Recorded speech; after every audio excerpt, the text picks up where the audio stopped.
lähtömerkin sai Anniina Rönnqvist ja Williams.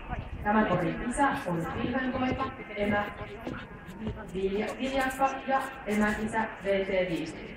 Hevosen on kasvattanut Janika ja Sirje Simola ja sen omistaa Niina-Maria Tinkari.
Seuraavana lähtövuorossa Maija-Riikka Pellikka, Salli Orvokki, Etelä-Pohjanmaan urheiluratsastajista.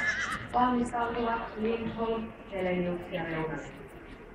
Tulos Anniina Rönnqvist Viljamen, 4 virhepistettä enimmäisajan puitteissa. Ja nyt lähtövuorossa Maija-Riikka Pellikka ja Tamma Salli Orvokki. Tämän hevosen isä on Herveli, emä Soitin ja emän isä Tiru.